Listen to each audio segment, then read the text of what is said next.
Welcome to the Trill and BA Show. I'm your host, Felicia Ann Rose Anuha, aka the Trillest MBA you will ever know.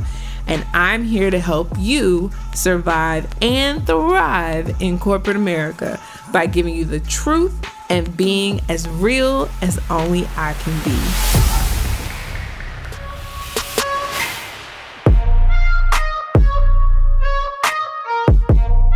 Happy Sunday, everybody. Thank you so much for coming back to the show. I am so excited. We are continuing our deep dive into Dale Carnegie's book, How to Win Friends and Influence People.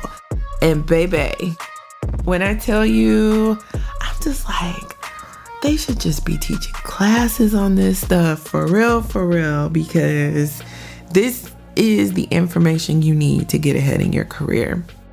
And so today we pick back up. We're in part 3 of this book, which is called How to Win People to Your Way of Thinking. And when I tell you, me reviewing this for the umpteenth time just reminds me of things that I forget to do on a day-to-day basis. So I hope that you guys are getting a lot out of this series. And today we're going to dive into principles 7, 8, and 9 of part 3 of this book. But first, spotlight.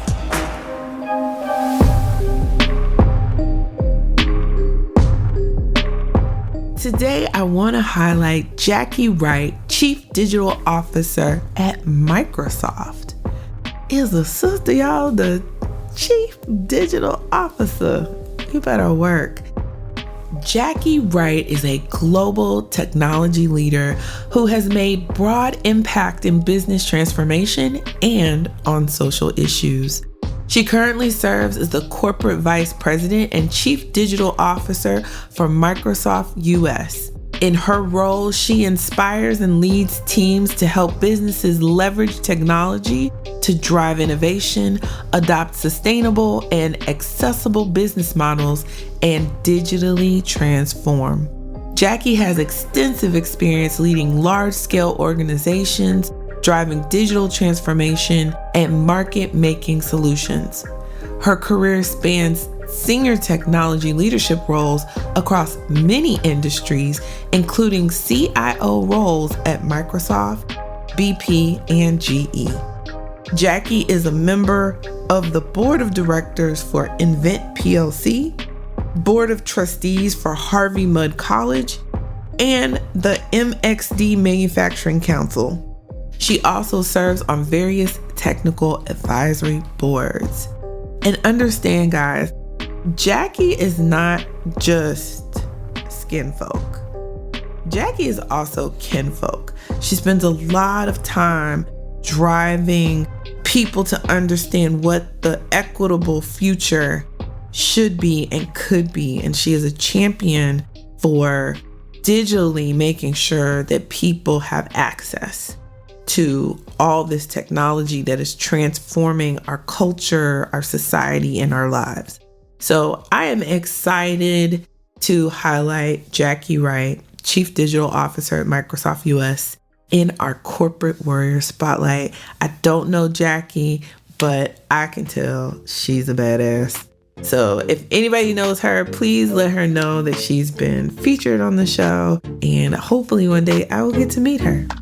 Now, let's dive into our first segment, guys. Woo!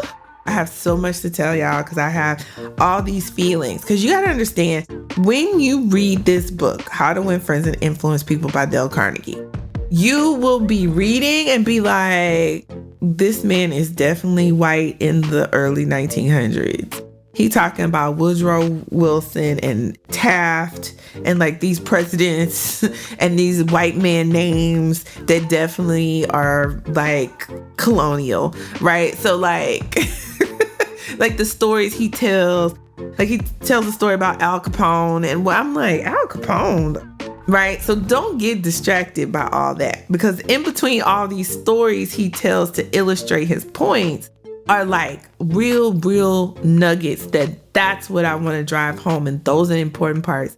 And regardless of time, space, race, gender, however you identify, at the end of the day, regardless of who wants to recognize it or not, we are all human. And the things that he talks about hit on a human level. And our job is to work to use these things to get to where we're trying to go in our career. That is why I'm doing this series. That is why this is so important. This is why I'm a stickler for these tenets, because even though we have all these constructs and all these boxes around us telling us how we should be, who we should identify with, what we should show up as, at the end of the day, we are all human, and human behavior is very predictable. And this is why this book is so helpful if you think through it and apply it to your career management journey. All right, so principle 7 is about how to get cooperation. And the principle is let the other person feel that the idea is his or hers. And so in this section, Dale Carnegie starts out, don't you have much more faith in ideas that you discover for yourself than in ideas that are handed to you on a silver platter? If so, isn't it bad judgment to try to ram your opinions down the throats of other people? Isn't it wiser to make suggestions and let the other person think out the conclusion? I'm going to pause there. I want you to think about that for a minute. Because he goes on to say, no one likes to feel like he or she is being sold something or told to do a thing. We much prefer to feel that we are buying of our own accord or acting on our own ideas. We like to be consulted about our wishes, our wants, our thoughts. So when you're at work, what this means is if you are managing projects, if you are trying to get an idea through the organization, you have to let go of this. Y'all should just do this because it's the right thing to do. Or you should just do this like I know what I'm doing. Or like a lot of times we end up very frustrated because we know what the right thing to do is. We know what would be successful. But however, people are not listening to us.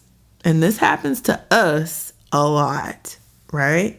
But when I went back and I revisited this section, I even realized for myself in my current situation, like I need to take a step back and really work to have people understand that this is their idea.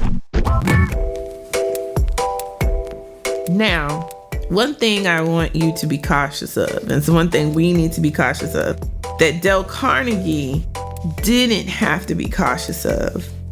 It's okay to let somebody think it's their idea, right? And run with it and get the credit and all that stuff. And like, even in here, he talks about a man named Colonel Edward M. House and how he influenced Woodrow Wilson, the president of the United States at the time. And he had this enormous influence on him. And Wilson would lean on him for advice and counsel in secret, right? And so Dale Carnegie goes on to talk about Colonel House and an interview that he did for the Saturday Evening Post. Now, I don't know if that's in DC. I don't know if that's in New York. Who knows, right? I think it might be in New York. But in the interview, Colonel House said, after I got to know the president, I learned the best way to convert him to an idea was to plant it in his mind casually, but so as to interest him in it, so as to get him thinking about it on his own account. The first time this worked, it was an accident. I had been visiting him at the White House and urged a policy on him, which he appeared to disapprove. But several days later, at the dinner table, I was amazed to hear him trot out my suggestion as his own.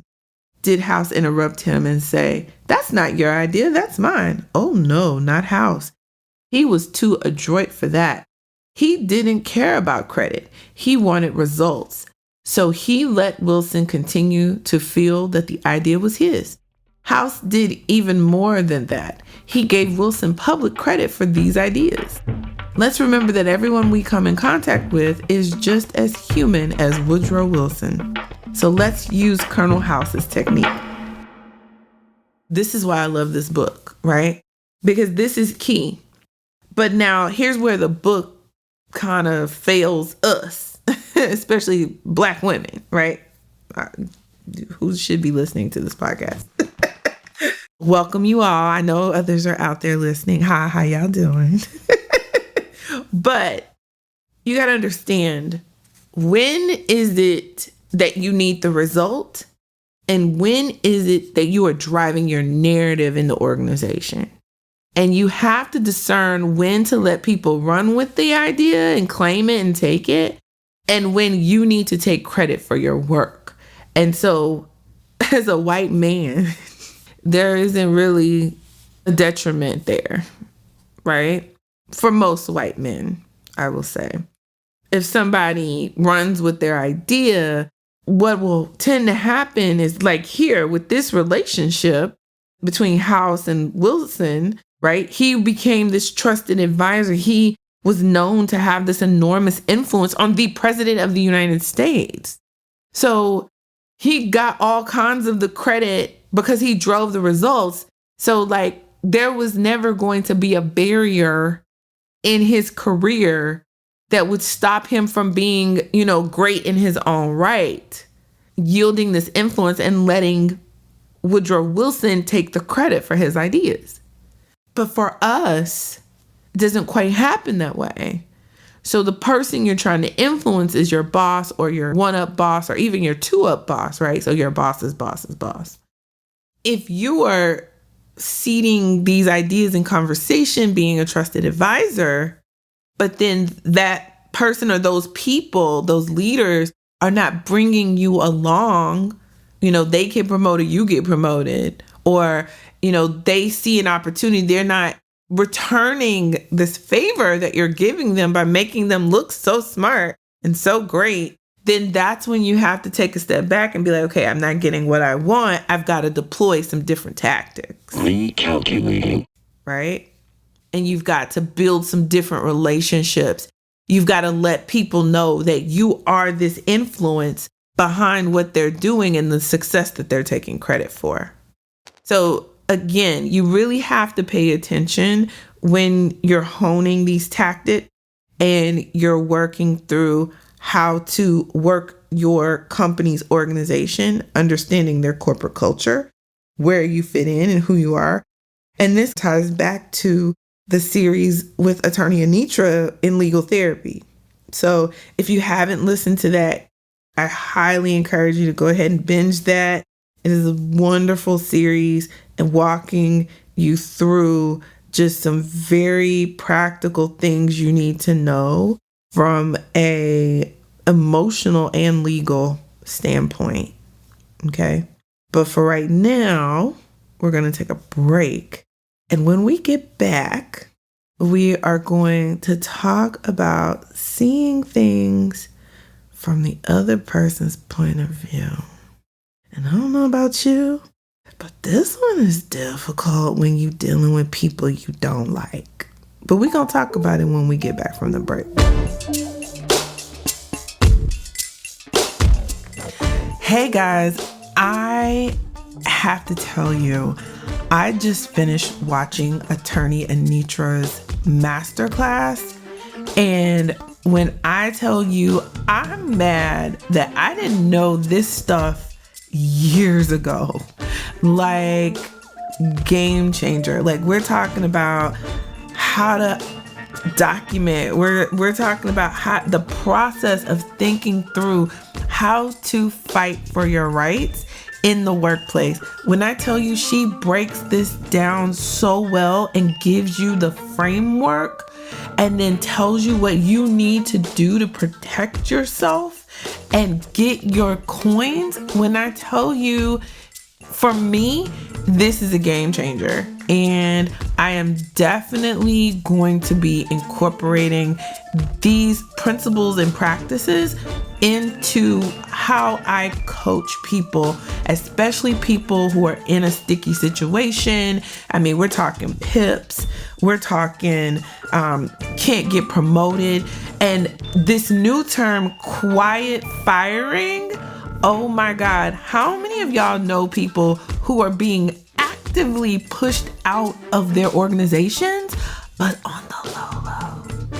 So like, they're taking projects away from you. They're, murmurs about you. Like, people stop talking to you. They stop responding to your emails. When I tell you, Attorney Anitra has the plan and the blueprint, this is it. So if you have not signed up for this masterclass, what are you waiting for? Like, get in there, get this knowledge, and then get your best possible outcome at work, which means get your money, okay? And don't let work you. You work. So boss up, get this information. The link to the masterclass is in the bio. It is worth every investment and time. And it's not long. It's short information, but it's to the point. And I'm telling you, do not wait. Go sign up for this masterclass. Take this masterclass right now. The link is in the show notes. Now, let's get back to the show. All right, welcome back from the break, guys. Thanks for coming back. Listen, we are still on how to win friends and influence people. We are in part 3 of this book, and we are on now principle 8. The last principle 7, let the other person feel that the idea is his or hers. But, we talked about those caveats. So make sure you're getting credit for your work when you need to get credit for your work. Okay. Now, the 8th principle in this part of the book, try honestly to see things from the other person's point of view. Yeah.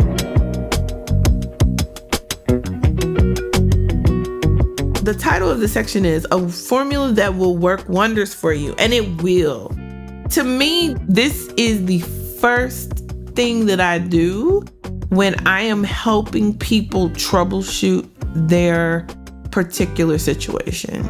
Right? When I'm working with a client and we are strategizing about what they should do and what they should say, I start asking questions about the person that they have to talk to. And I'm trying to scan my brain, is scanning from what they're telling me, how the person shows up, to get an understanding of their personality type. And you can really figure out somebody's personality and their type if you just pay attention to how they talk, how they react to things, the things that they say. You can start to pick up on their insecurities, and then you start understanding how insecurity drives them and how it makes them show up. So like, for example, I was talking with a client of mine, and they have a manager who is like Dr. Jekyll and Mr. Hyde.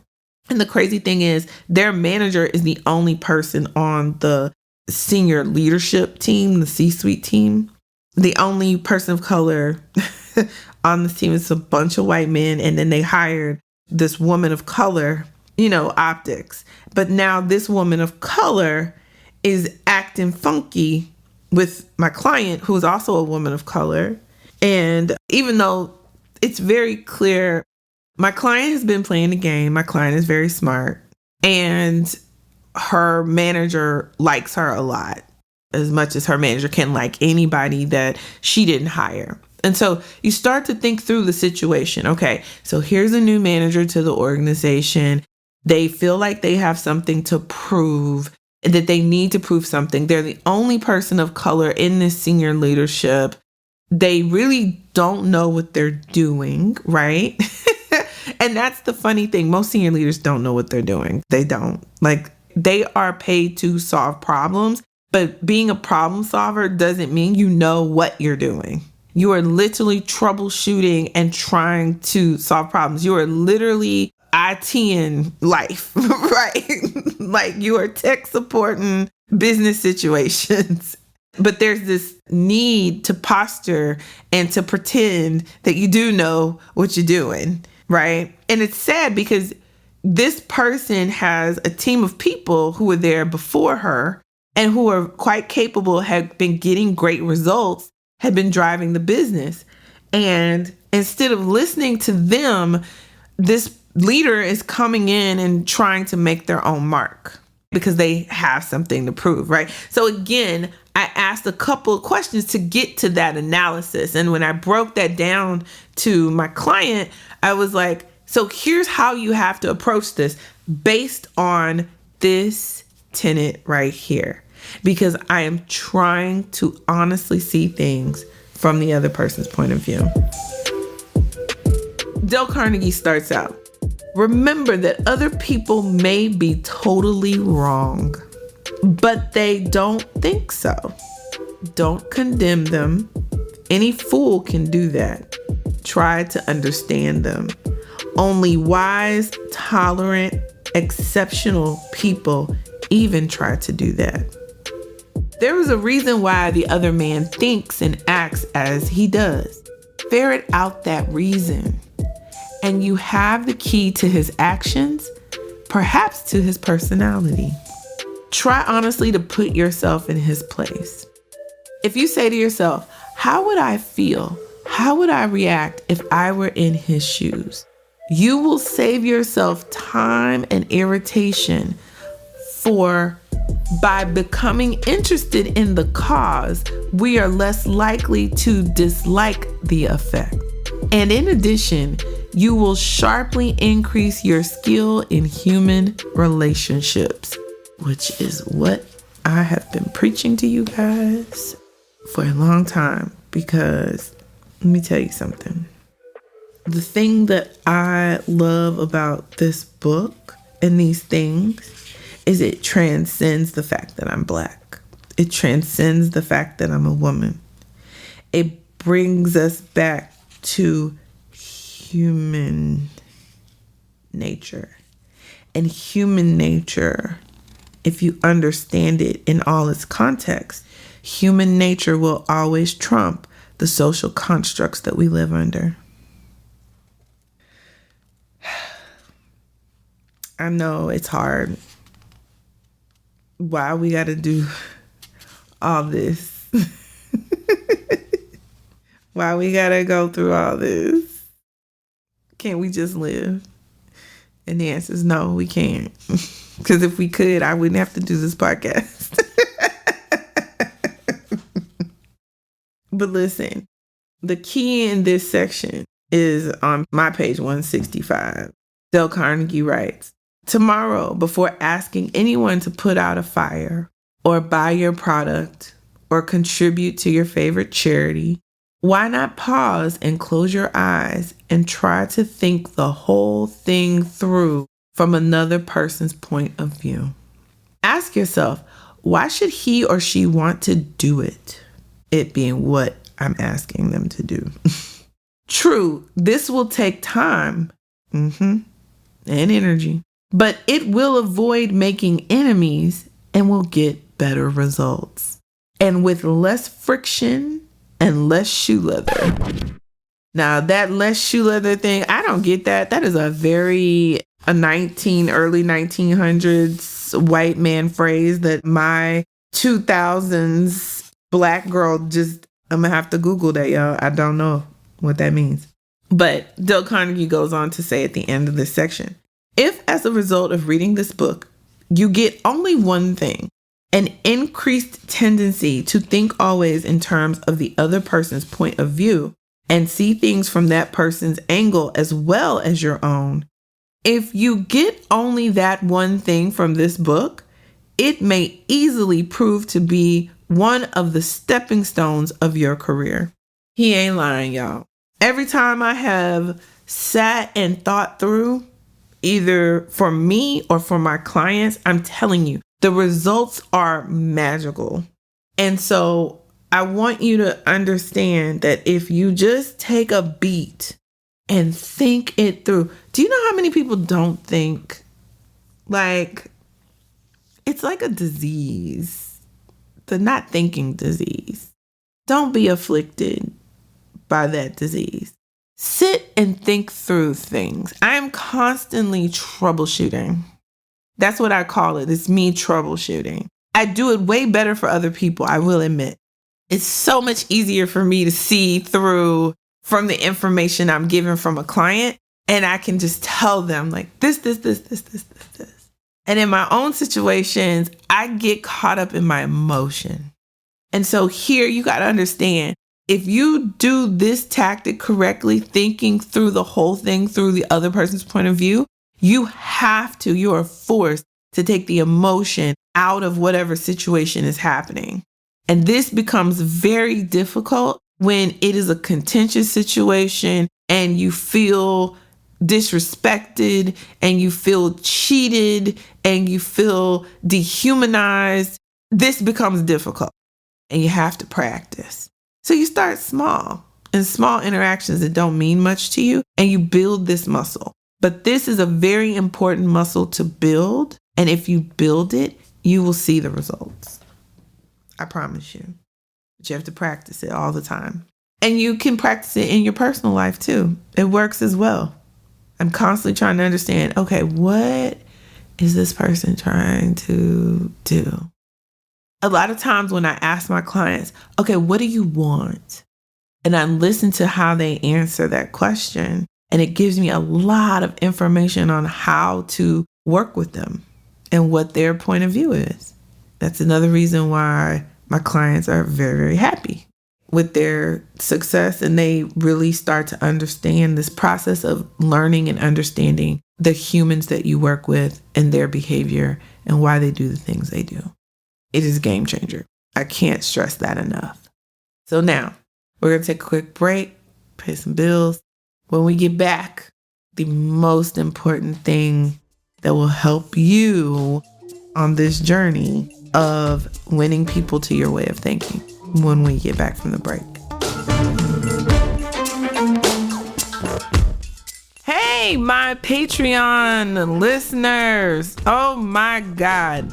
I have been on break. I owe you guys tremendously. First, I just want to say thank you for being a patron of the Trill and BA Show. Without your contributions, Chris might not get paid. No, we're going to pay. We're going to make sure Chris gets paid. But I just want to tell you guys, I really appreciate y'all. And if you love this show and if you've gotten value out of the show, you've gotten a promotion from this show, you've got off a PIP because of the show. So if I saved your job, I help you get a new job, I help you get a raise, please, please, please become a patron of the Trill and BA Show. I'm constantly trying to figure out with my team what we are doing for our Patreons. Bear with me and trust me, the day one Patreons, I got special stuff for y'all coming out in the new year. I promise. You know, y'all just keep riding with me, rocking with me. I got y'all. I appreciate the support. I appreciate everybody for listening to the show.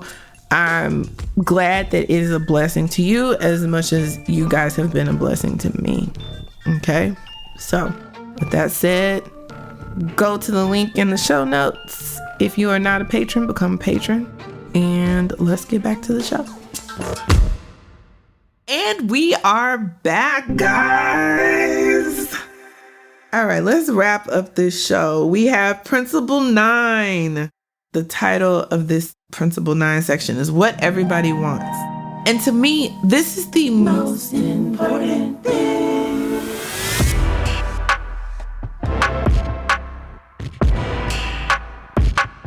So Dale Carnegie starts this section out. Wouldn't you like to have a magic phrase that would stop arguments, eliminate ill feeling, create goodwill, and make the other person listen attentively? Yes? All right, here it is.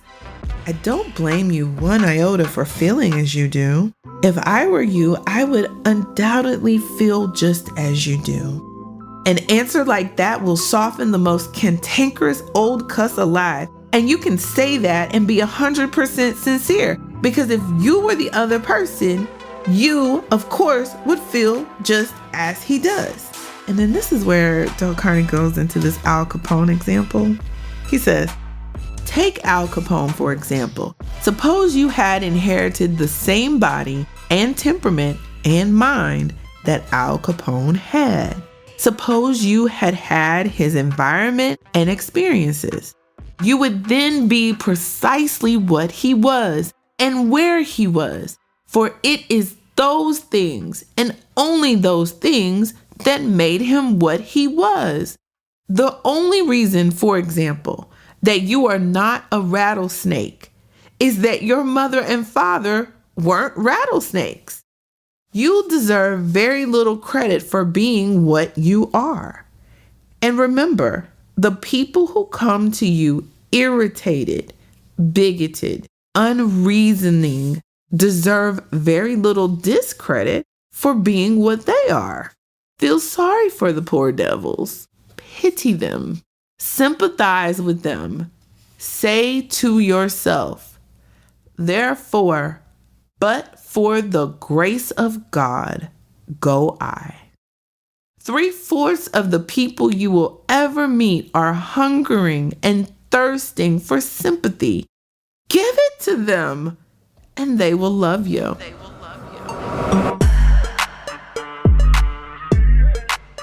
The most important thing is to give people sympathy and grace. I can't tell you how far this goes.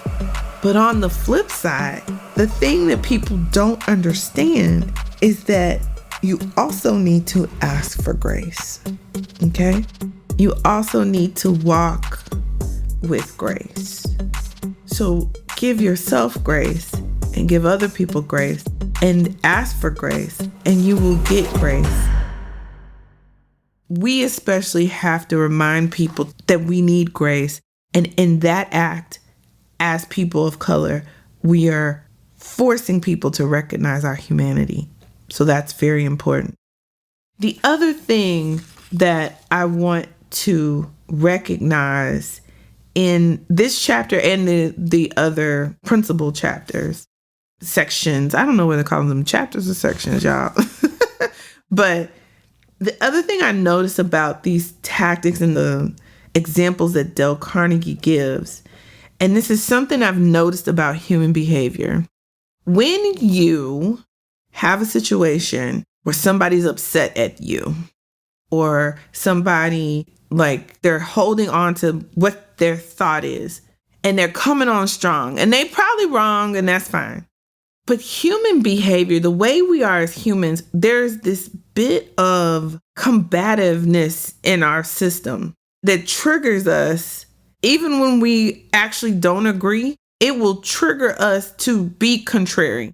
So for example, Dale Carnegie talks about how he uses sympathy to trigger this in this woman. So he was on a broadcast and he was talking about Louisa May Alcott, the author of Little Women, and he mentioned that she was from New Hampshire instead of Massachusetts. And people were pissed. Instead of Concord, Massachusetts, he said Concord, New Hampshire. And so this woman wrote this very insulting letter to him and just really, went off on him for this mistake. And she took it very personally. And so he was like, as I read the letter, I said to myself, thank God I am not married to that woman. I felt like writing and telling her that although I had made a mistake in geography, she had made a far greater mistake in common courtesy. And I guess that's supposed to be very insulting for 1930s, I guess. And then he goes on to say, that was to be just my opening sentence. Then I was going to roll up my sleeves and tell her what I really thought. But I didn't. I controlled myself. I realized that any hot-headed fool could do that. and that most fools would do just that. I wanted to be above fools, so I resolved to try to turn her hostility into friendliness. It would be a challenge, a sort of game I could play. I said to myself, after all, if I were she, I would probably feel just as she does. So I determined to sympathize with her point of view. So that's the tactic, right? I hope y'all caught that. The next time I was in Philadelphia, I called her on the telephone and the conversation went a little something like this. And I'm not going to read all of that, but basically he apologized profusely, right? So he called her up. Miss So-and-so, you wrote me a letter and I want to thank you for it. And then she was like, to whom I have the honor of speaking. And then he was like, I'm a stranger to you. My name is Dale Carnegie. You listened to my broadcast. You wrote me this letter and I just want to apologize to you for the mistake I made. So this is the thing, couple things, right? He called her up and confronted her about her bad behavior, but he didn't do it in a way like, I'm calling you because you over here acting a fool and I'm going to tell you about yourself. Oh, no. He was too cool for that. He was like, hey, I'm calling you. I know you were upset and I just want to acknowledge that and I apologize. And then she was like, oh my God, I'm so sorry. I was just so upset and I'm so sorry. And then she started profusely apologizing for the letter she wrote. Had he called her and been like, you wrote this letter and I don't appreciate this letter you wrote and I just made a mistake, but I don't understand why you had to go off on me like this. Like it was just rude, blah, blah, blah. Had he told the truth, like point blank directly, then she would have been on the defense and she would have been contrary and been like, well, I stand by my letter and you're an asshole and blah, blah, whatever. That's human behavior. That's how humans act. And it was so funny because I was talking to one of my classmates the other day and I remembered an incident that happened during the whole pandemic, the thick of the panty and social justice colliding at the same time. And there was a situation where people were mad at me for an article that I wrote about them. And so, I go to my trusted advisors and I was like, okay, let's play this out. I have my point of view, but let me try to understand the other people's point of view. And when I understood the other people's point of view, I was like, okay, so they want to talk to me. I'm going to apologize. I was going into the conversation and I was going to apologize. But as I explained to my classmate the other day, when I went to have this conversation with these people, they put me on the defense. They came at me sideways and they came at other people sideways and I just went off and it just made the situation worse. And I didn't follow this. Okay, guys, did not follow this. I was like, let me tell you something. What you're not going to do is, and I had all the best of intentions. I was very cool-headed, level-headed going into it. And then my emotion got me and I just went off. And I still think I was justified in that moment because you was talking mad crazy. So if you talk mad crazy, then this is what you get. Because at the end of the day, you going to need me before I need you. That was the type of situation it was. Trust and believe. And so when I think back on it, the lesson I learned is that when you are upset, somebody did something wrong to you, don't come at them the expected negative emotion filled way. This is why I always tell people start out with, if you're upset, start out with, hey, help me understand. Seek for understanding in those instances. And when you understand and the person was wrong for what they did, or what you were wrong, if there was something in there that you were wrong too, apologize. Just, hey, I was wrong. I'm sorry.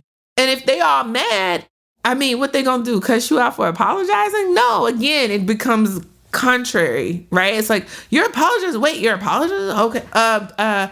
Yeah, well, I'm sorry. Now I got to beat you at being sorry, right? Humans are crazy. But this is how people will react at times. A lot of times, most of the time, you can pretty much predict how people are going to react, especially when they are really in the wrong. Like, they know they're wrong too, right? So he apologized for and sympathized with her point of view. And then she began apologizing and sympathizing. So people will mirror you in a lot of ways. So I want you guys to remember that sympathy and grace go a very, very long way. And that is the most important thing. So now look, guys, I want you guys to have a great week. We're winding down. October is almost gone already. I was like, we just got here. We just got pumpkin spice. I don't want to see no goddamn Christmas trees. I've already seen them. This is it, 2022, y'all. It's about to be a wrap. Like, quickly here, God willing, God bless us and keep us. So again, start, if you don't have How to Win Friends and Influence People, first of all, this whole book is online somewhere for free. They've got audio versions of it online. Like, there's no excuse for you not to get into all this good lessons and really dig in for yourself. I love the language that he gives, right? On how to approach people, how to say things. And you can take that and modify it for how you talk. And it really is helpful. So again, guys, use this as a resource to really get the things that you need to get out of your career. There's no reason for you not to have influence in the organization that you work, and to really use that influence for good, and to use that influence to get promoted and paid. That's why we're here. So now, if you need some help or advice about a specific situation, I'm not taking coaching calls right now. I'm trying to get my life situated, get it together. But if you have a question, you can always email me at ask@trillandba.com. I'm happy to either answer your question or connect you to the right person if I don't have the answer. Again, that's ask@trillandba.com to submit your question or concern. I am taking listener letters. I love getting them. Please keep sending them in. I will do some shows where I feature these listener letters after we've kind of worked through some of the things that y'all are writing me about, so that we can show the results, right? So again, if you have a listener letter, put listener letter in the subject line so I know that you are open to have me read that on the show, and will not use your name or your company's name, because we're not trying to jeopardize your livelihood, right? We want to get you paid and promoted always. So with that said, guys, until next time, keep it trill. The Trill MBA Show is a Fair World Corp LLC production. Executive produced by Felicia and Rose Inuha. Sound design and editing by Chris Mann with Podshaper. Theme music is Kick Push by Ryan Little. Keep it trill every day, y'all.